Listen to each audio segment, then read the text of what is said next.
Mirchi Sunday suspense, কান টান উত্তেজনা।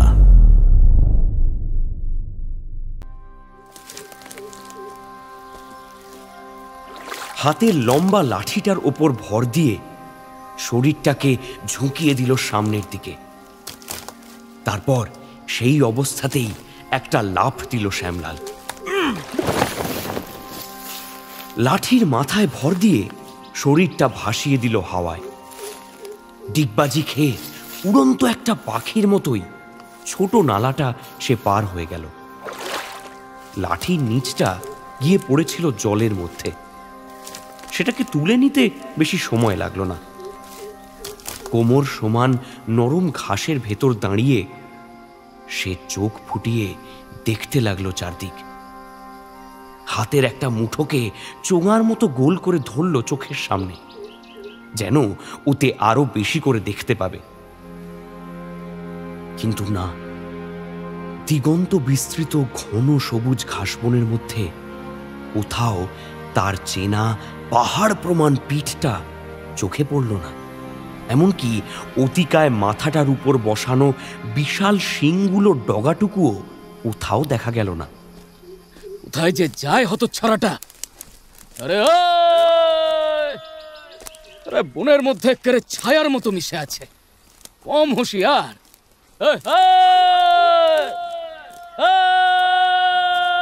একটু দূরেই সবুজ ঘাসবনের মাঝখানে খানিকটা রাঙামাটির জাঙ্গাল দেখা যায়। জাঙ্গাল মানে উঁচু রুক্ষ অনুর্বর জমি। হঠাৎ দেখলে মনে হয় কেউ যেন মস্ত উঁচু করে একটা রাস্তা তৈরি করতে চেয়েছিল এখানে। কিন্তু যে কারণেই হোক তার ইচ্ছেটা সম্পূর্ণ হয়নি।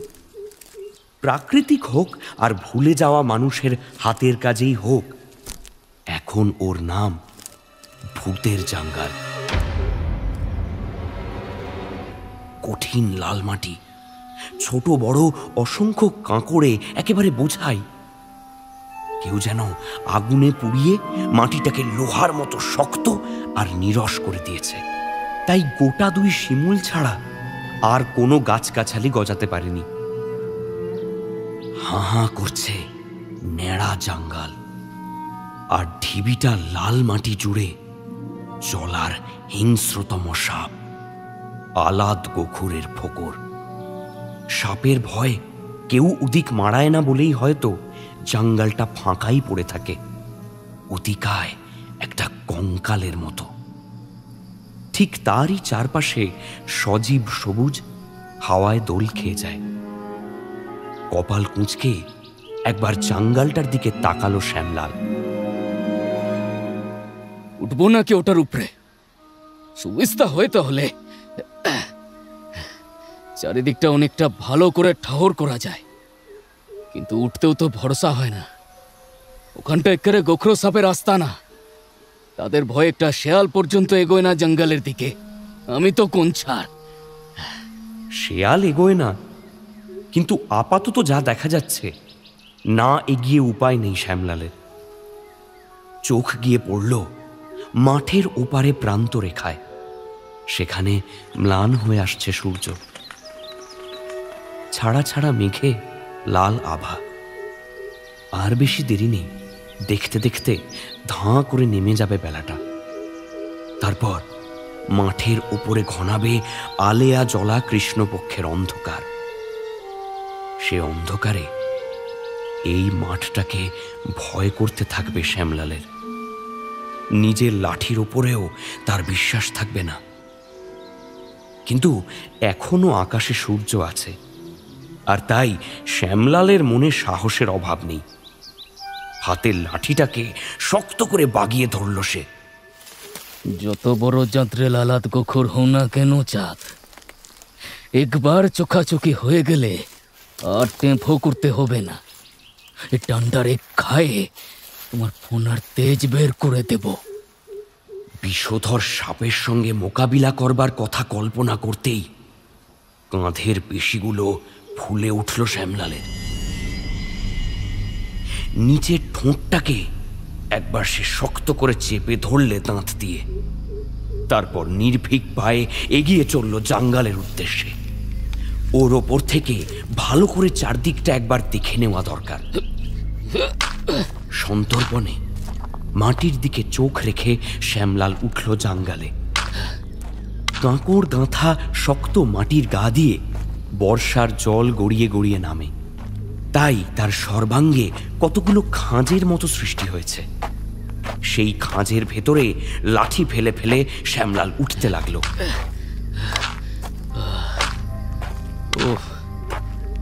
গা দিয়ে যেন আগুন ছুটছে, হবে না? পুরা দিন রোদের যা তাত। আরে গাছ টাছ কিছু আছে এদিকে? ছায়ায় দাঁড়াতে পারলে। আরে হ্যাঁ, ওই তো। বাহ, শিমুল গাছের তলার মাটিটা একদম সাফ, যেন নিকিয়ে রাখা। কয়েকটা ঝোড়া পাতা ছাড়া কিছুই নেই। তবু ভালো, কোনো গোখুরের বাচ্চা লুকিয়ে লুকিয়ে ছোবল মারতে পারবে না।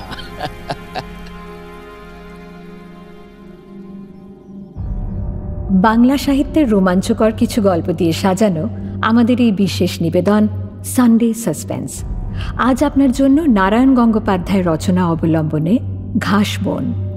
পারুল প্রকাশনী থেকে প্রকাশিত মুহূর্ত কথা নারায়ণ গঙ্গোপাধ্যায় গল্প সমগ্র বইটি থেকে এই গল্পটি নেওয়া হয়েছে। যে লেখককে আমরা চিনি টেনিদার মতো জনপ্রিয় কিশোর সাহিত্যের স্রষ্টা হিসেবে, তারই এক ব্যতিক্রমী রচনা এই গল্পটি। আজকের গল্পটির অডিও নাট্যরূপ দিয়েছেন শাম্ভবী ঘোষ। শুরু হচ্ছে ঘাসবন।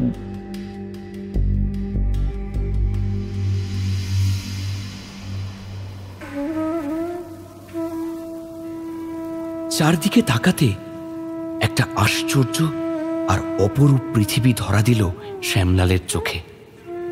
সবুজ আর সবুজ, ধান নয়, ঘাস। বর্ষার জল নেমে গেছে জলা থেকে। নরম মাটির ওপরে স্তবকে স্তবকে গুচ্ছে গুচ্ছে ঘন সবুজ ঘাস উঠে মাটি ঢেকে দিয়েছে। যত দূর চোখ যায় এর আর শেষ নেই। কোথাও ঢেউ খেলানো জমি নেমে গেছে, কোথাও আস্তে আস্তে পাহাড়ের মতো অনেকখানি উঠে গেছে। মাথার উপর হাতছানি দিচ্ছে তালের গাছ, সবুজ আর শান্ত। বিকেলের পড়ন্ত বেলা নিবিড় হয়ে আসছে। পাখপাখালির শব্দ নেই, শুধু বাতাসে একটা শিরশির আর শোঁ শোঁ বাজনা বাজছে। ওরই মাঝখানে সাদা সাপের মতো আঁকা বাঁকা একটা রেখা। ডুবে আসা রোদে এখন সোনার মতো ঝলমলে। এই নদীটা কাঞ্চন।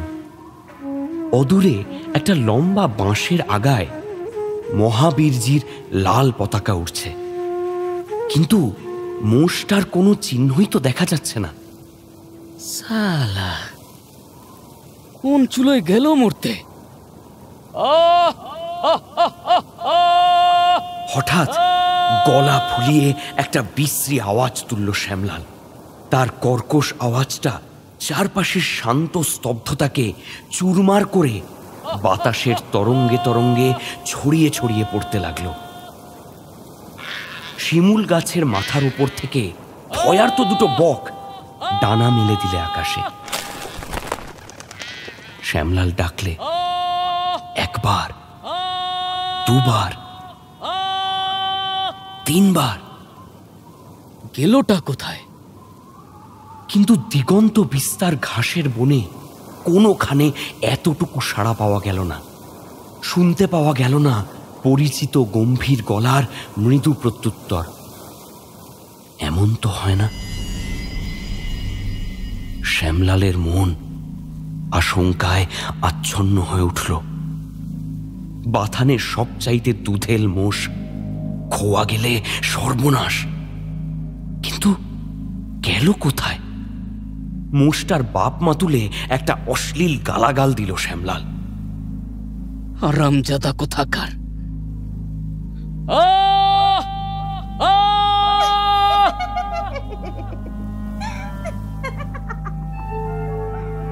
এবার ডাকটা শেষ করবার আগেই শ্যামলাল চমকে থেমে গেল।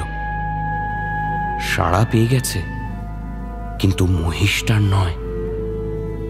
একটা অপ্রত্যাশিত শব্দ। কাছাকাছি কোথায় কে যেন খিলখিল হাসিতে ভেঙে পড়ল। পাথরের মতো শক্ত জোয়ান 22 বছরের নির্ভীক গোয়ার মানুষটার বুকের ভেতর ধক করে চমক লাগলো। এই নির্জন মাঠের ভেতরে এমন করে কে হাসলো? সন্ধে হয়ে আসছে। শ্যামলাল দাঁড়িয়ে আছে ভূতের জাঙ্গালের উপরে। চারদিকে জনপ্রাণীর সাড়া নেই। এমন সময় কে হাসতে পারে? সারা শরীরটা নিজের অজান্তেই শিউরে উঠল একবার। শক্ত মুঠোয় শ্যামলাল আঁকড়ে ধরল লাঠি গাছটাকে। ভূত হোক, অপদেবতা হোক, বিনা যুদ্ধে কাউকে আমল দেওয়া হবে না। 2-4 ঘা লাঠি আগে হাঁকড়াতে হবে, তারপর যা হওয়ার হোক। কে কে ওখানে? হিম্মত থাকে তো সামনে আয়।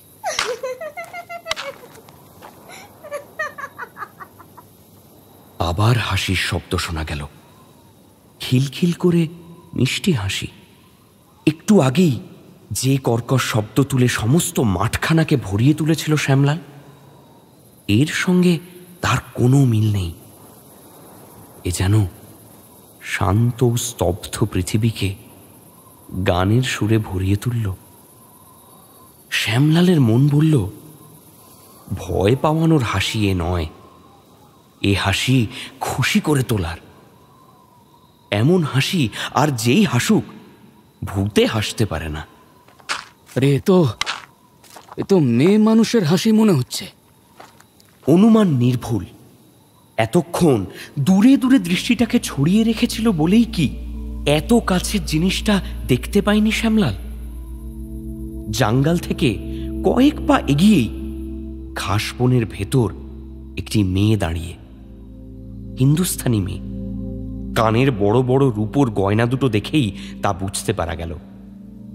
মাথায় লাল শাড়ির ঘোমটা তোলা, কালো সুছাঁদ মুখটা সকৌতুক মিষ্টি হাসিতে উজ্জ্বল।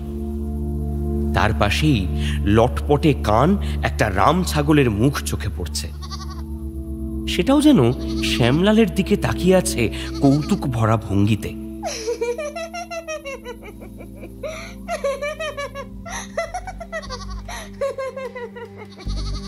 কুঁয়ার শ্যামলালের পা থেকে মাথা পর্যন্ত রাগে জ্বলে উঠল। মোষ পাওয়া যাচ্ছে না, তার জন্য একই মেজাজ বিগড়ে আছে, তার উপরে এইরকম মর্মান্তিক ঠাট্টা। কাটা ঘায়ে নুনের ছিটে পড়বার মতো অনুভূতি হলো শ্যামলালের। তাছাড়া আচমকা ভয় পাইয়ে মেয়েটা যেভাবে তাকে অপদস্থ করে দিয়েছে সেটাও ক্ষমাযোগ্য অপরাধ নয়। হাতে লম্বা লাঠিতে ভর দিল শ্যামলাল। শরীরটাকে আকাশে ভাসিয়ে দিল সরল রেখায়। তারপর মস্ত বড় একটা অর্ধবৃত্ত রচনা করে সোজা লাফিয়ে পড়ল ঘাস বনের ভেতরে। এসে দাঁড়ালো একেবারে মেয়েটার মুখোমুখি। ভয় পেয়ে 2 পা পিছিয়ে গেল মেয়েটা। এই তুম কোন হ্যাঁ?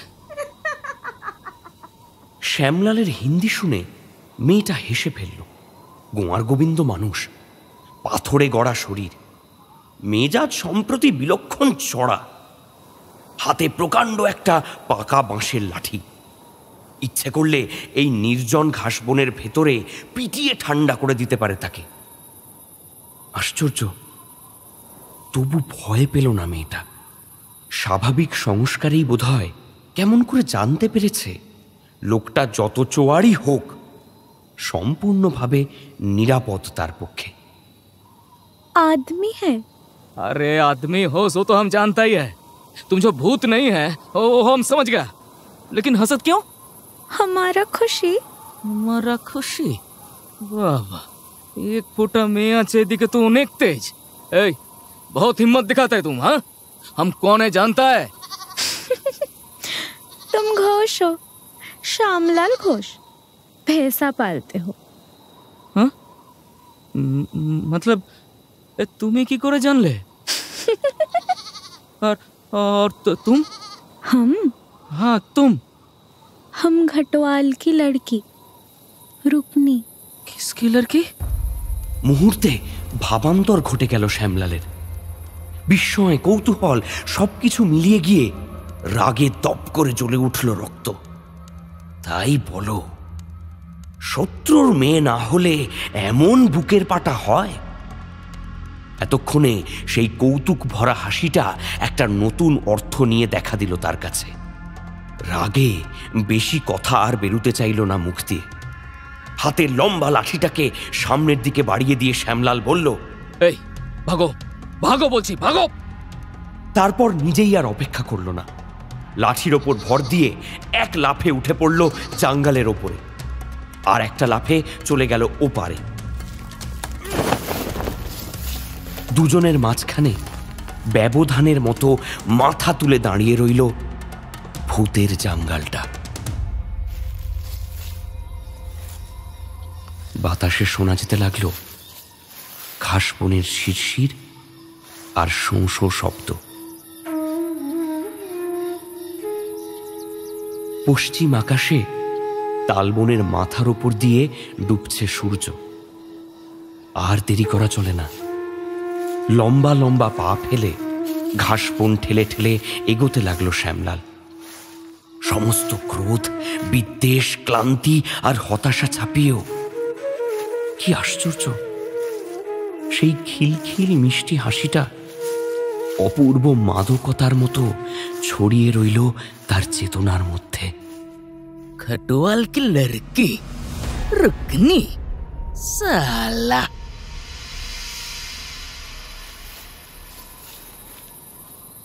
খেয়াঘাটের ঘাটোয়ালের ওপর জাতক্রোধ শ্যামলালের। ঘাটোয়ালকে একবার কায়দা মতো হাতের কাছে পেলে লাঠির মুখে তার মাথাটা গুঁড়িয়ে দেবে, পুঁতে দেবে জলার পানা আর গুঁড়ি কচুরির ভেতর। এইরকম একটা সাধু সংকল্প মনে মনে পুষে আসছে শ্যামলাল অনেক দিন থেকে। কিন্তু ঘাটোয়াল শ্যামলালের চাইতেও চালাক, সুতরাং এ পর্যন্ত সুযোগটা আর ঘটেনি। এই নীরব নির্জন মাঠের মাঝখানে উল্লেখযোগ্য মানুষ বলতে এরা দুজন, সুতরাং শত্রুতার চেয়ে মিত্রতা হওয়াটাই স্বাভাবিক ছিল বেশি, কিন্তু হয়নি। ডোবা জলা জমি, বর্ষায় সমুদ্র, বর্ষার পরে ঘাসের জমি, সেও সমুদ্র, কিন্তু নীলচে ঘোলা জলের নয়, সবুজ ঘাসে। আদি অন্তহীন এমন একটা গোচারণ ভূমি সারা উত্তর বাংলার কোথাও নেই। এর এক প্রান্তে 6 মাইল দূরে গ্রাম, আর এক প্রান্তে 4 মাইল। মাঝখানে এই 10 মাইল জায়গা জুড়ে বিস্তীর্ণ প্রকৃতি। আর এরই ভেতরে যেন মাথা উঁচিয়ে দাঁড়িয়ে একদিকে শ্যামলালের মোষের গোয়াল আর অন্যদিকে ঘাটোয়ালের ঘাট। ওই ঘাটের মোড়াকে যদি একদিন ঘাটেই না ডুবিয়েছি, তো আমার নাম শ্যামলাল নয়। আমার সঙ্গে চালাকি দেখে নেব।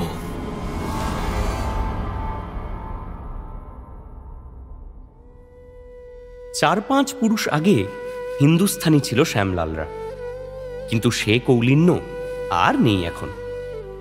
মাতৃভাষার জায়গা দখল করেছে প্রাদেশিক বাংলা। কখনো কখনো তার ভেতরে বালিয়া জেলার এক একটা বেখাপ্পা শব্দ উত্তরাধিকার সূত্রে এসে পড়ে। পিতৃপুরুষের ভাষাও আর নেই, রুচিরীতিও বদলেছে, কিন্তু বদলায়নি পেশাটা। ধুধু মাঠের মাঝখানে আজও তার বাপ ঠাকুরদার মহিষের বাথান দেখাশোনা করে শ্যামলাল। মোষের সংখ্যা কম নয়, ছোট বড় বাছুরগুলো শুদ্ধ প্রায় 18টি। আগে আরো ছিল, তবে 2 বছর আগে মড়ক লাগাতে অনেকগুলো শেষ হয়ে গেছে, সেজন্য শোকবোধটাও পুরনো হয়ে গেছে এখন। আপাতত ওই 18টিকে নিয়েই খুশি আর পরিতৃপ্ত আছে শ্যামলাল। প্রায় 3 মাইল এগিয়ে উঁচু টিলার ওপরে শ্যামলালের ঘর, চাকরদের আস্তানা, মহিষদের গোয়াল। নিজের বলতে কেউ নেই, একান্তভাবে একা। কিন্তু ক্ষোভ নেই এই একাকিত্বের জন্যে, বেদনাও নেই। এই মহিষগুলোকে নিয়েই তার দিন কাটে। বড় ভালো লাগে অতিকায় চেহারার অবলা প্রাণীগুলোকে। জলার ঘাস খেয়ে নধর মসৃণ দেহ চকচক করে। তাদের স্নেহময় পরিতৃপ্ত চোখগুলির দিকে তাকিয়ে ভারী তৃপ্তি বোধ হয় শ্যামলালের। মায়ের মতো আদর করে সে। মহিষগুলোর গলার নিচে হাত বুলিয়ে দেয়, আরামে চোখ বুজে আসে তাদের। এত বড় বড় বিশালকায় পশুগুলোকে শিশুর মতো অসহায় বলে বোধ হতে থাকে। আমার রানী বেটি,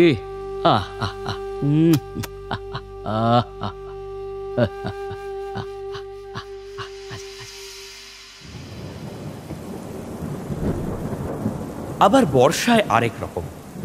মাঠে তখন থই থই করে জল, তাই মহিষগুলোর চড়ে খাওয়ার পথ বন্ধ। সারা বছরের জমিয়ে রাখা খড় বিচালি দিয়েই তাদের খিদে মেটাতে হয়, কিন্তু অত বড় বড় পেট তাতে ভরে না। খড়ি ওঠা চামড়ার নিচে দেখা যায় পাঁজরের হাড়, সারা গায়ে ডাঁশ আর এঁটুলি। পিঠের হাড়টা উঁচু হয়ে ওঠে তলোয়ারের ফলার মতো। ভারী কষ্ট হয় শ্যামলালের।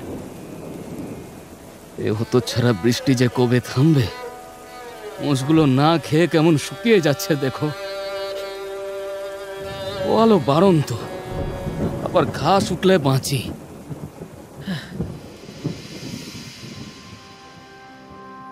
সুখে দুঃখে এমন করেই দিন কাটে। মাঝে মাঝে আসে নবীপুরের বাজার থেকে হিন্দুস্থানি ভগতজি আর পাঁড়েজি, পাইকারি দরে ঘি কিনে নিয়ে যায়। তারপর ভেজিটেবিল মিশিয়ে 1 নম্বর ঘি বানিয়ে ছেড়ে দেয় বাজারে। খোলা মাঠে সবুজ ঘাসের জগতে দিন কাটে শ্যামলালের। ভালোই কাটছিল, কিন্তু একদিন গন্ডগোল বাঁধল ঘাটোয়ালের সঙ্গে। ঘাটোয়াল কাঞ্চন নদীর ওপারে ছোট খেয়াঘাটের ইজারাদার। নবীপুরের যাত্রী পার করে 2 পয়সা আদায় করে।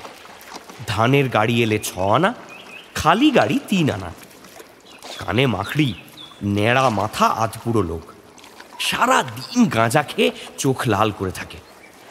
রোজগার পাতি মন্দ হলে খিটখিট করে বিশ্রী রকম। তা করুক, শ্যামলালের সঙ্গে সম্পর্ক ছিল না বিশেষ। কিন্তু মহিষের পিঠে একদিন সবে নদী পার হয়ে ডাঙায় উঠেছে শ্যামলাল, এমন সময় এসে পথ আগলালো ঘাটোয়াল। কা হুয়া ঘাটোয়াল? पैसा কিসের পয়সা? परानीर পারানি? নৌকায় পার না হলেও পয়সা?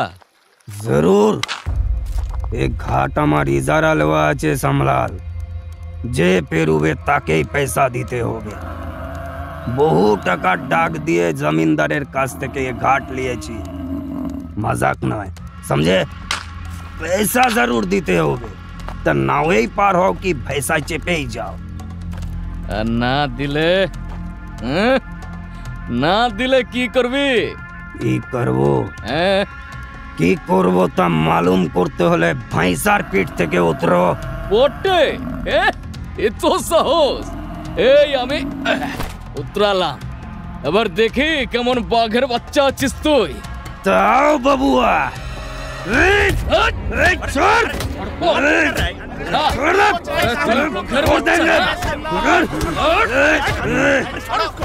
फिर इधर आओगे तो हम देख लेंगे।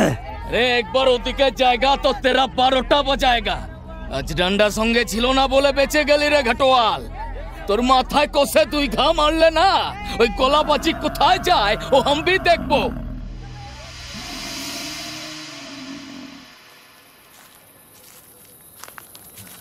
এই হলো শত্রুতার সংক্ষিপ্ত ইতিহাস। সন্ধ্যার মলিন ছায়ায় যখন ঘাসের বন কালো সমুদ্রের রূপ ধরেছে, তখন ঘরে ফিরল শ্যামলাল।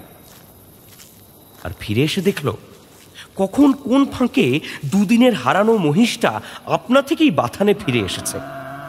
কোষে মহিষটাকে একটা চাঁটি বসালো শ্যামলাল। রামচাঁদা, কোথায় ছিলে? হ্যাঁ, কোথায় ছিলে তুই? কাল থেকে বেঁধে রাখবো, ও চোরে খাওয়া তোর বেরিয়ে যাবে।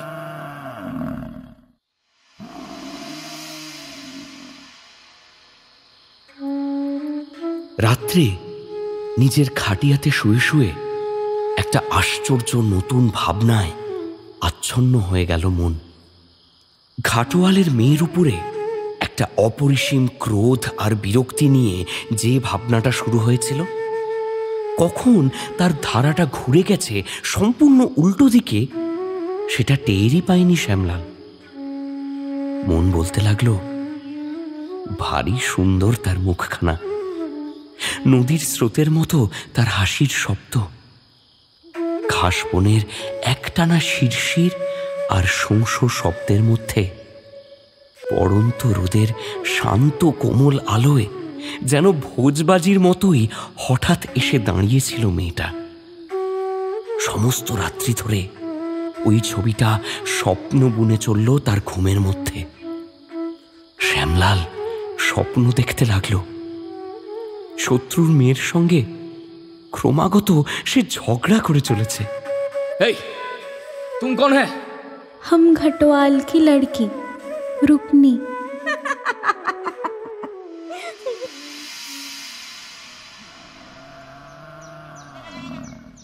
পরের দিনটা আবার শুরু হলো বাঁধা কাজের তাগিদে। চাকরগুলোকে দিয়ে দুধ দোয়ানো, সেই দুধ চাল দিয়ে ঘি তৈরির বন্দোবস্ত। কাল সকালেই আসবে রামরতন ভগত, 1 মণ ঘি চাই তার। কিন্তু বেলা যেই পড়ে গেল, যেই আকাশের ছাড়া ছাড়া মেঘে ধরল লাল রং, সঙ্গে সঙ্গে অকারণে চনমন করে উঠল বুকের ভেতরে। আগুনে পোড়া তামাটে রঙের বিশাল কঙ্কালের মতো সেই ভূতের জাঙ্গালটা যেন দূর থেকে হাতছানি দিল তাকে। আজ একটাও মোষ হারায়নি, সবগুলোই আছে চোখের সামনে। তবু লম্বা লাঠিটা হাতে নিয়ে বেরিয়ে পড়ল শ্যামলাল, আর রওনা হলো সেদিকেই, যেদিকে হিংস্র আলাদ কুকুরের ভয়ে মানুষ এগোতে চায় না। লাঠিতে ভর দিয়ে মাটির সঙ্গে শরীরটাকে সমান্তরাল করে একটা অর্ধ গোলাকার রচনা করে শূন্যের ওপর দিয়ে খালটা পার হয়ে গেল শ্যামলাল। দাঁড়ালো এসে জাঙ্গালের নিচে, আর তখনই যেন ফিরে এলো চৈতন্য। আরে, এ আমি কি করলাম? হ্যাঁ, কি করলাম? হর সন্ধেবেলা চলে এলাম এই আলাদ গোখরের ডেরায়, তাও আবার ওই শত্রুর মেয়ের খোঁজে।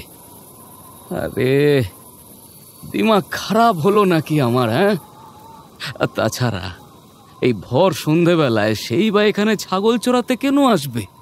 আরে ভগবান, এ কি বুদ্ধ রে আমি! হ্যাঁ, ফিরে যাবে কিনা ভাবতে ভাবতেই শ্যামলাল দেখল কখন সে সেই বর্ষার জলনামা টিলার খাঁজে খাঁজে লাঠি আটকিয়ে উঠে বসেছে জাঙ্গালের মাথায়। এসে দাঁড়িয়েছে সেই শিমুল গাছটার নিচে, ঝরা পাতাগুলোর ওপরে। কিন্তু মুহূর্তে ম্লান হয়ে গেল মুখ, বিষণ্ণ হয়ে গেল চোখের দৃষ্টি। বুকের ভেতরটা ধক করে উঠল নিরাশায়। তবু চেষ্টা করতে দোষ নেই। মুখে হাত চাপা দিয়ে অকারণেই বিশ্রী বাজখাঁই আওয়াজ তুললে শ্যামলাল।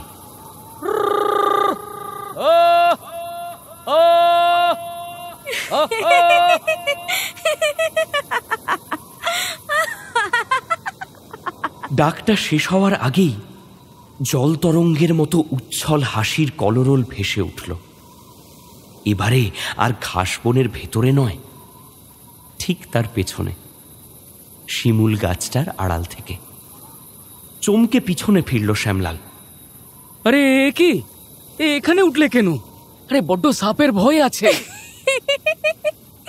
এখানে না উঠলে তো দেখা যেত না তুমি আসছো কি না। তার মানে এই তুমি আমার খোঁজে এসেছো? না হলে কি, এই ভোর সন্ধ্যেবেলায় বকরি চড়াতে আসবো? এ রুকনি, কেন এসেছো? কেন? ঝগড়া করতে? আরে ধর, এখানে নয়, ও ঘাস বনের ভেতরে গিয়ে বসি। হ্যাঁ চল, আয় আয় আয়। চলো। পাখির মতো হালকা মেয়েটা, এক হাতে তাকে তুলে নেওয়া চলে। অনাবৃত আদিম পৃথিবীতে আদি অন্তহীন ঘাসের বন, অনাবৃত অনায়োজন সহজ ভালোবাসা।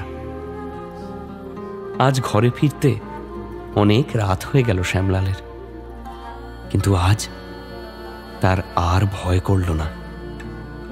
ভয় করল না জলার উপরে আঁধার ঘন রাত্রিকে। ঘন অন্ধকারেও তারার আলোয় এমন করে পথ দেখতে পাওয়া যায়, এ কথা কি আগে কোনোদিনও জানতে পেরেছিল শ্যামলাল?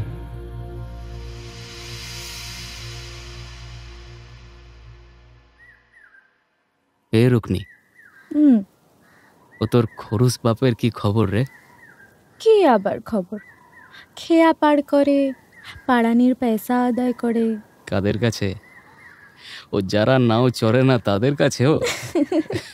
আলবাত, গরুর গাড়ির গাড়োয়ানদের সঙ্গে বেহেস মানে ঝগড়া করে। আচ্ছা, তা ঝগড়া করে আদায় করে কিছু? করে না আবার। গাড়ি বেশি বোঝাই থাকলে 6 আনা কি জায়গা 8 আনা আদায় করতে চায়। জান পেহচান থাকলে কবি কবি 11 আনা রফা করে 2 গাড়িকে। তার উপর নিজের জোড়া নাও তো আছেই। সারাক্ষণ এপার ওপার করছে কাঞ্চনের নীল পানিতে। আরে সালা, তুই তো টাকা নিয়ে কি করে ও বুড়া? হ্যাঁ, এ তোকে রাজত্ব কিনে দেবে নাকি? তবেই হয়েছে। নবীপুরের বাজার থেকে তোলায় তোলায় গাঁজা আনে, আর কবি কবি 2-4 বোতল वो 30 नंबर का दारू। ওরে পাস, এ তো কড়া মালটা নেই। টানবে না? কড়া নইলে গাঁজাখোরের কড়া মগজে নেশা চড়বে কেমনে?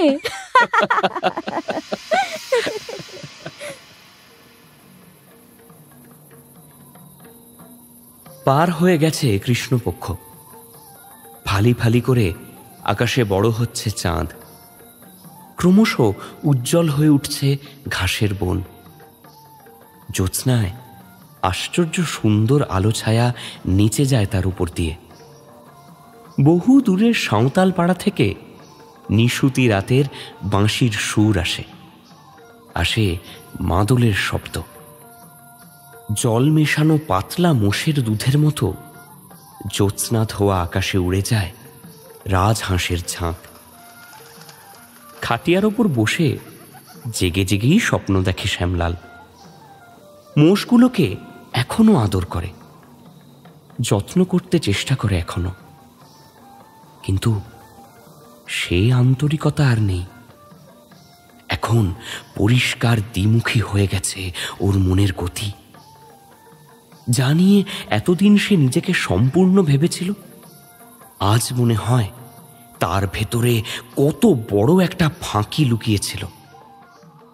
এভাবে একা একা আর বাস করা চলে না। একা একা থাকা এখন অসম্ভব তার পক্ষে।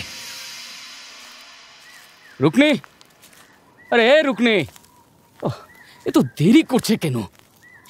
এই তো আমি। इतना उतावल? धीरज नहीं क्या बाबुआ? চুপ, একদম চুপ। এতক্ষণে এসে আবার কথা শোনাচ্ছিস? बाबा खूब मेजाज तो। ठीक है, हम तब चललाम। এই খবরদার, এদিকে আয়, আয় বলছি। আজকাল আর অপেক্ষা করতে হয় না বিকেলের ছায়া ঘনানো পর্যন্ত। দুপুরের পরেই আসে রুকনি। নিরিবিলি ভূতের জাঙ্গলের পাশে ঘন সবুজ ঘাস স্নিগ্ধ নিবিড় আবরণ দিয়ে ওদের ঢেকে রাখে। এমনিতেই বুক পর্যন্ত ঘাস, মাথা উঁচু করে না দাঁড়ালে দেখতে পাওয়া যায় না।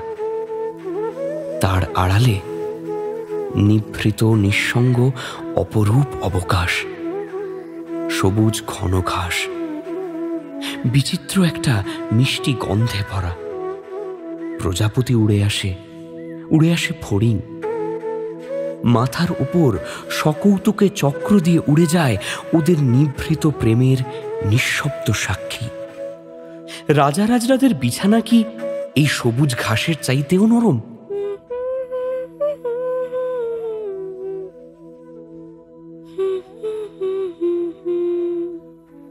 শ্যামলালের বাহুতে নিজেকে এলিয়ে দিয়ে গুনগুন করে গান গায় রুকনি।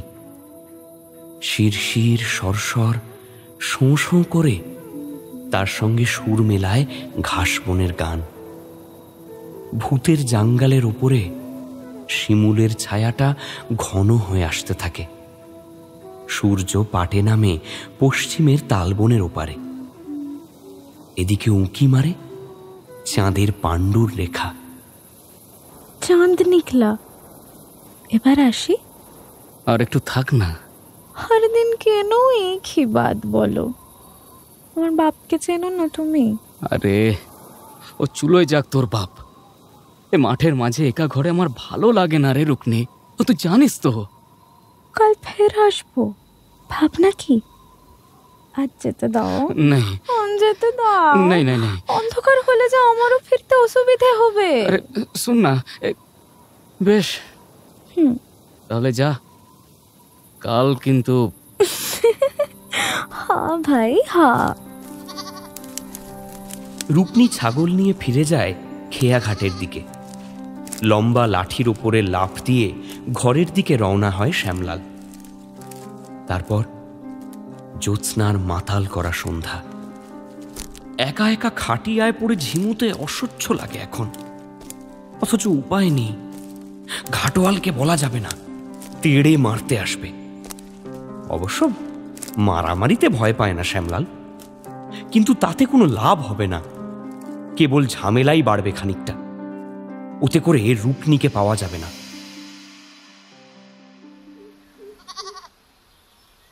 একদিন রুকনির দুখানা সুডৌল হাত প্রাণপণে আঁকড়ে ধরলে শ্যামলাল। এ রুকনি, চল পালিয়ে যাই। কোথায়? যেখানে খুশি, ও যত দূরে হোক, পালিয়ে গিয়ে শাদি করবো তোকে। পারবে? আরে পারবো না কেন? হ্যাঁ পারবো না কেন? নিশ্চয়ই পারবো। এই বাথান, এই মোষের পাল, ইয়ে সব তো ভাগিয়ে দিতে পারবে না। ফেলে যেতে পারবে? হাত দুটো আপনা থেকে ছেড়ে দিল শ্যামলাল। এই মহিষের পাল, কত যত্ন, কত আশঙ্কা, কত সজাগ পরিচর্যা। মুখে যত সহজেই বলা যাক, মনের দিক থেকে অত জোর নেই তার। তাছাড়া যাবেই বা কোথায়? এত বিরাট, এত বিপুল পৃথিবীর কতটুকু জানে শ্যামলাল? কতটুকুই বা তার চেনা? এই ঘাসের বন, সমুদ্রের মতো যার বিস্তার, ওই রাঙামাটির টিলাগুলো, দূরে দূরে তাল গাছ, আকাশে ছাড়া ছাড়া মেঘে সূর্যাস্ত সূর্যোদয়ের রং, তাল গাছের মাথার ওপরে রুকনির হাসি ভরা মুখের মতো উঁকি দেওয়া চাঁদ, কাঞ্চন নদী, খেয়াঘাট আর দূরের নবীপুরের বন্দর। কি আছে এর বাইরে? সেখানে অপরিচিত জগৎ। সেখানে এমন কি কিছু আছে যার ভরসায় সে দাঁড়াতে পারে নিজের পায়ে? গভীর রাতে এই ছড়িয়ে থাকা মাঠের ভেতরে কেউ যখন পথ হারায়, আলে আর আলো বিভ্রান্ত করে ঘুরিয়ে মারে তাকে, ঠিক তেমন করে সেই অচেনা জগৎ ঘুরিয়ে ভুলিয়ে মারবে না তো তাকে? সেই অন্ধকারে তাকে কি পথ দেখাতে পারবে রুকনি? সংশয় কাটে না মনের ওপর থেকে। তবু জোর করে জবাব দিল শ্যামলাল, তোর জন্য সব পারবো।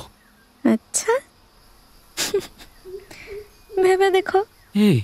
এ তুই হাসছিস যে? नहीं तो হাসবো কেন? ये क्या হাসির কথা আছে? রুকনি তাকে বিশ্বাস করেনি, সেটা বুঝতে পারছে শ্যামলাল, কিন্তু তবুও প্রতিবাদ করা চলে না। মুখে বলা সহজ, কিন্তু কাজটা নয়। ভয় আছে অপরিচিত অনাত্মীয় পৃথিবীর। সমস্ত নাড়িতে নাড়িতে জড়িয়ে আছে বাথানের প্রতি অন্ধ দুর্বলতা। সারাটা জীবন ধরে সব চাইতে একান্ত করে জেনেছে যাকে। আর আছে সেই সব আলে আর ভয় যা অন্ধকারে অসতর্ক পথিককে ঘাস বনের অথই জলার ফাঁকে ডুবিয়ে মারে। মনের ভেতরে অসহ্য অস্বস্তি, নিজের হাত কামড়ে খেতে ইচ্ছে করে শ্যামলালের। আমি যা করার করবো তাহলে। কি কি কি করবে? তোর ওই শালা গাঁজাখোর বাপের কাছে যাব। সে কি? কেন? তার কাছে কেন? কেন জানিস না? তোর হাত মাংতে। তোর জন্য আমি তার পায়েও পড়তে পারি রে। আরে তাকে আমাদের সব কথা বললে সে হয়তো। না না না না না কেন? টাকা যদি চাই আমি দেব। ও 100 রুপিয়া 150 রুপিয়া, আমার টাকার অভাব আছে নাকি? না, সে হবে না। কেন? কেন হবে না? কারণ কারণ কারণ কি? আমি আসলে। হ্যাঁ বল। আমার কি বল? আমার বাপের বহুত গুসা তোমার উপরে। 1000 রুপিয়া দিলেও রাজি হবে না, বহেস হবে খানিকটা। তার চাইতে তো এই ভালো। এই ভালো মনের দিক থেকে মেনে নিতে পারে না শ্যামলাল। এ ভালো নয়। এ লুকোচুরি এখন রীতিমতো পীড়া দিচ্ছে তাকে। সঙ্গে অপরাধ বোধ, লজ্জা। কারো কাছে কখনো ছোট হয়নি শ্যামলাল। চলেছে মাথা উঁচু করে, সোজা মনের মতো হাতের সোজা লম্বা লাঠিটার ওপরে নিঃসংকোচ জোর রেখে। আজ হীন মনে হয় নিজেকে। মনে হয় ঘাটোয়ালের কাছে এসে হেরে যাচ্ছে। এমন একটা জায়গাতে এখন দাঁড়িয়ে আছে ঘাটোয়াল, যেখানে তার দিকে মুখ উঁচু করে তাকানোর সাহস নেই শ্যামলালের। আরো অসহ্য লাগে রাত্রি। দুর্বিষহ বোধ হয় একেবারে। খোলা বারান্দায় খাটিয়ায় ঘুমোয় শ্যামলাল। গভীর রাত্রে শুনতে পায় বহু দূরের সাঁওতাল পাড়া থেকে বাঁশির সুর। ওই সুরটা রক্তের ভেতরে যেন ঝিনঝিন করে বাজে। দক্ষিণের হাওয়াটায় যেমন বিশ্রী একটা অস্বস্তি শরীরকে আচ্ছন্ন করে তুলতে চায়। বড় একা, বড় বেশি নিঃসঙ্গ। না না না, আর পারা যায় না। সালা ভোর হয়ে গেল, সারা রাত ঘুমিয়ে এলো না। এবার বলতেই হবে ঘাটোয়ালকেও, বলতেই হবে। ও কপালে যা থাকে তাই হোক। হে ঘোষ, ঘোষ, আরে শোনা তো। চমকে ধর্মর করে উঠে বসলো শ্যামলাল। এ কি সত্যি? এ কি বিশ্বাস করার মতো? তার দাওয়ার নিচে দাঁড়িয়ে ঘাটোয়াল, নেড়া মাথা, কানে মাকড়ি। এই সকালেই নেশা করে এসছে, টকটকে লাল চোখের দৃষ্টি, হাতে একখানা তেল পাকানো লাঠি। আতঙ্কে মরার মতো পাণ্ডুর হয়ে গেল শ্যামলাল। রুকনির ব্যাপারটা টের পেয়েছে নাকি ওর বাপ? বিউহল চোখ বুলিয়ে শ্যামলাল একবার তাকিয়ে দেখে নিল তার লাঠিটা তৈরি আছে কিনা। কিন্তু তাজ্জব লাগিয়ে দিয়ে ঘাটোয়াল হাসল। ইতনি দের তক শুয়ে থাকো কেন? আরে কাজের কথা আছে তোমার সঙ্গে। কাজের কথা? লোকটা হাসছে। তার মানে রুকনি সব ব্যবস্থা করে ফেলেছে। ও ভগবান! আরে কিন্তু কিন্তু খাটোয়াল যা সেয়ানা লোক আছে, অনেক টাকা চাইবে বলে মনে হচ্ছে। তা হোক। ও রুকনির জন্য 200 টাকা খরচ করা কোনো ব্যাপারই না। হ্যাঁ, আরে ঘাটোয়াল, আরে बैठो मेरे खटिया में बैठो। अच्छा बैठो।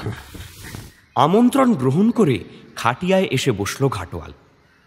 রোমাঞ্চিত আনন্দে সর্বাঙ্গ কাঁপছে শ্যামলালের। তার উড়ে যেতে ইচ্ছে করছে এই সবুজ ঘাস বনের ওপর দিয়ে। ঝাঁপিয়ে পড়তে ইচ্ছে হচ্ছে রুকনির বুকে, কিন্তু আরেকটু ধৈর্য ধরতে হবে, করতে হবে আরেকটু প্রতীক্ষা। কথা আরম্ভ করবার আগে হাতের চেটোতে বেশ খানিকটা খৈনি পাকিয়ে নিল ঘাটোয়াল, ভাগ দিল শ্যামলালকে, নিজে মুখে পুড়লে খানিকটা। তারপর ধাতস্থ হয়ে বলল, सोच के देखा, তোমার সাথ ঝগড়া ঝাঁটি করে কোনো ফায়দা নেই। আরে জরুর জরুর। যা হয়ে গেছে ভুল যাও, এখন একটু কাজে এসেছি। কি কাজে আছে? 2 সের ভালো ঘি চাই। কত ভাও? 2 সের ভালো ঘি? হ্যাঁ আছে তো, আছে তো, তবে ওর দাম আমি নিব না তোমার কাছ থেকে। হ্যাঁ, 1000 হোক, যখন দোস্তি হয়ে গেল তখন তো। अच्छा अच्छा, तब तो ठीक है। आज থেকে তোমার আর পারানের পয়সা লাগবে না দোস্ত। আসলি বাত জানো? হ্যাঁ, কি? ঘি আমার জন্য লয়, তবে আমার বেটির বোর আসবে, তাই তাকেই। কে আসবে? আমার বেটির বোর। কোন বেটি? একটাই তো বেটি আমার, ওই রুকনি। রুকনি? শাদি তো হয়েছে 2 বছর বয়সে, কিন্তু এতদিন গাওনা হয়নি কি না, তা এইবারে নিতে আসবে। তোমার আমার খুব মানি লোক আছে, হবিবপুর থানার সিপাহী। শনিবারে সে আসবে আমার বেটিকে নিতে। বলেছে একটু ভালো ঘিয়ের ব্যবস্থা করতে। শ্যামলালের মাথার উপর মস্ত একটা লাঠির ঘা এসে পড়ল। মাথাটা যেন চুরমার হয়ে গেল মুহূর্তে। নিস্পন্দ হয়ে রইল সে। হাতের চেটোয় আবার নতুন করে খানিকটা তামাক পাতা নিয়ে ঘাটোয়াল ডলতে লাগলো। জামাই আমার বড় ভালো লোক আছে,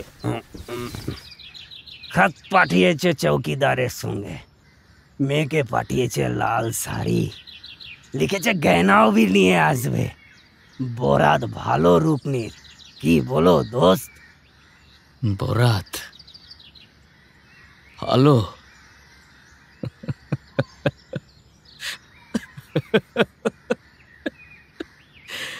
जरूर। अरे हंस क्यों रहे हो?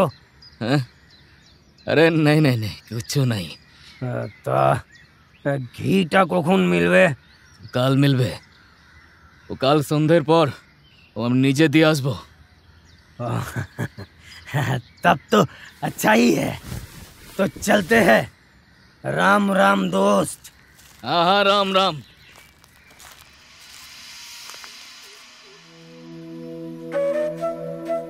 দুপুরবেলায় রুকনি এলো। সব শুনে সে অস্বীকার করল না কিছুই। তেমনি ঘাস বনের শান্ত কোমল ছায়ায় নিজেকে লীলা ভরে এলিয়ে দিল শ্যামলালের বুকের ওপরে। সেও ঘৃণা ভরে রুকনিকে বুকের ওপর থেকে ছিটকে ফেলে দিল না। এই ঘাসের বনে, এই দিগন্ত জোড়া মুক্ত মাঠের ভেতরে এমনই নির্ভাবনায় ভালোবাসাই তো ভালো। এখানে যেমন ঘরের বেড়া নেই, তেমনই কোনো নিয়মের বেড়া নাই বা থাকলো এই গোপন ভালোবাসায়। পৃথিবীর ধর্মকেই মেনে নিয়েছে রুকনি। ক্ষতি কি? নির্জন প্রেম মাঠের খোলা বাতাসেই উড়ে চলে যাক। তোমাকে বলিনি বলে তোমার দুঃখ হতো। তোমার মতো জোয়ান মরদ পাওয়ার জন্য ভারী লোভ হয়েছিল। তুই চলে যাবি? তোমাকে কभी ভুলবো না। কাল একবার আসবি শেষবারের মতো? দেখ, এরপরে তো আর তোকে দেখতে পাবো না। না, আসবো। আরেকটা কথা, তোর ওই নতুন রাঙা শাড়িটা পরে আসবি, ও যেটা একদম টকটকে লাল। রুকনি, আমার দেখতে ভারী মন করছে রে। আচ্ছা।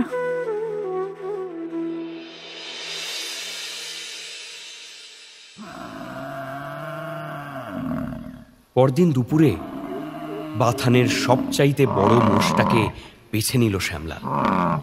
হিংস্র চেহারা, খাঁড়ার মতো প্রকাণ্ড দুটো শিং।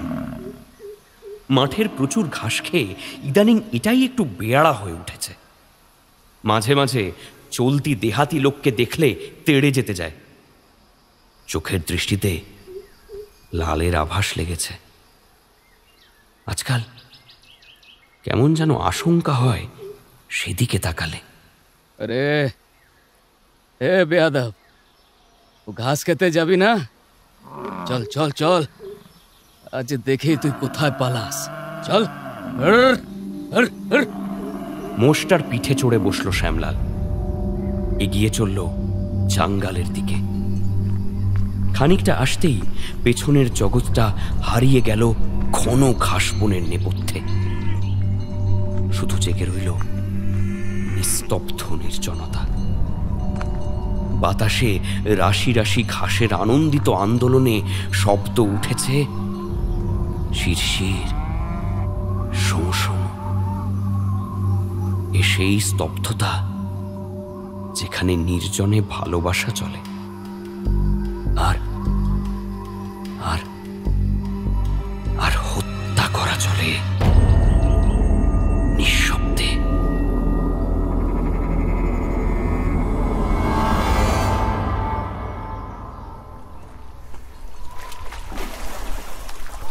নালা পার হয়ে মহিষটা শ্যামলালের তাড়া খেতে খেতে অনেকটা মাটি আর পাথর ভেঙে বহু কষ্টে উঠে পড়ল জাঙ্গালে। ফুঁসফুঁস করে হাঁপাচ্ছে মহিষটা। মাঝে মাঝে অসন্তুষ্টভাবে নাড়ছে শিং দুটো। মুখের কষ দিয়ে গড়াচ্ছে ফেনা।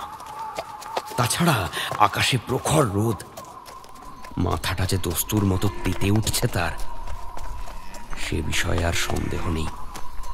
কষ্ট হচ্ছে না রে তোর? হ্যাঁ, আর একটু সবুর কর রে, সে এক্ষুনি আসবে। রুকনে, রুকনে। এই তো আমি। ये देखो, ये লাল শাড়িটা পরে এসেছি। তুমি যেমন বলেছিলে ঠিক তেমনি। ওকে, তোমার সাথে ভেস্টটা অমন করছে কেন? সেই মুহূর্তে একটা ভৈরব গর্জন করলো মহিষটা। সজোরে সামনের পা দুটো ঠুকলো জাঙ্গালের ওপরে। ঠিকরে ছড়িয়ে পড়ল একরাশ মাটি আর পাথর। তার পিঠ থেকে লাফিয়ে নেমে পড়ল শ্যামলাল। শাড়ির টকটকে লাল রং দেখে ঘুম চেপেছে উত্তেজিত মহিষের। চোখ দুটোতে ঠিকরে বেরুলো আদিম পৃথিবীর হারণ্য হিংসা। শিং দুটো নিচু করে সোজা ছুটল রুকনির দিকে। আর্তনাদ করে পালাতে গেল, পারল না। টিলা থেকে দৌড়ে নামতে গিয়ে হুড়মুড় করে পড়ে গেল ঘাস বনের মধ্যে। কিন্তু কোনো খ্যাপা মহিষের হাত থেকে কাউকে বাঁচানো কি সম্ভব? অনর্থক চেষ্টা করে লাভ নেই। পেছন ফিরে দাঁড়িয়ে একটা বিড়ি ধরালো শ্যামলাল। নির্জন দিগন্ত প্রসার ঘাসের বন। বাতাসে শোঁ শোঁ শব্দ। খানিকটা এগিয়ে গেলেই বাতাসের শব্দ সব কোলাহল উড়িয়ে নিয়ে যায়। কয়েকটা চাপা আর্তনাদের তো কথাই নেই। কিছুক্ষণ পরে যখন পেছনের গোঙানিটা একটু কমে এসেছে, তখন একবার, শুধু একবারের জন্যে ফিরে তাকিয়ে দেখল শ্যামলাল। ঘাস বনের মধ্যে কিচ্ছু দেখা যায় না। তবে ল্যাজটা ওপরের দিকে তুলে মহিষটা ক্রমাগত কি যেন গুঁতিয়ে চলেছে আর গর্জন করছে হিংস্রভাবে। পায়ের দাপটে ঘাস বন ছিঁড়ে ছিঁড়ে বাতাসে ঘুরপাক খাচ্ছে ঘূর্ণির মতো। পলকের জন্যে শিং দুটো চোখে পড়ল। লাল শাড়ির চাইতে আরো গাঢ়, আরো গভীর রঙে সেই শিং দুটো টকটক করছে। সে রক্ত ঘাসবনের হিংসা আর ঘাসবনের ভালোবাসার মতোই নগ্ন আর নিরাবরণ। শ্যামলাল নিশ্চিন্তে বিড়িটায় একটা টান দিল, তারপর হাতের লাঠিটা বাগিয়ে ধরে জঙ্গলের উপর দিয়ে সোজা হেঁটে চলল। তার কাজ এখনো আরেকটু বাকি। একটা আলাদ কুকুর দরকার, দরকার খানিকটা তাজা বিষ। খাটোয়ালের জামাইয়ের জন্যে খাঁটি ঘিটা সন্ধ্যের মধ্যে পৌঁছে দিতে হবে যে।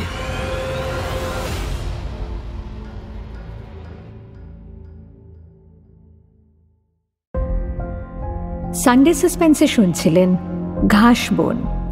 মূল কাহিনী নারায়ণ গঙ্গোপাধ্যায়, অডিও নাট্যরূপ শাম্ভবী ঘোষ, নির্দেশনা তমালী চৌধুরী, গল্প পাঠে ঋতব্রত মুখোপাধ্যায়, শ্যামলাল অনুরণ সেনগুপ্ত, রুকনি রিমিল সেন, ঘাটোয়াল অর্ক চক্রবর্তী। ধ্বনি পরিকল্পনা ও আবহ সৌম শুভ। শব্দগ্রহণ সঞ্জিত গিরি ও ত্রিশীত দাস। সহনির্দেশক অভিরূপ বন্দ্যোপাধ্যায়। কার্যনির্বাহী প্রযোজক সুজাতা ঘোষ। প্রযোজনায় সাউন্ড আইডিয়াস। গল্পের সূত্রধার ও মির্চি বাংলার পক্ষ থেকে সৃজনশীল পরিচালনায় ইন্দ্রাণী।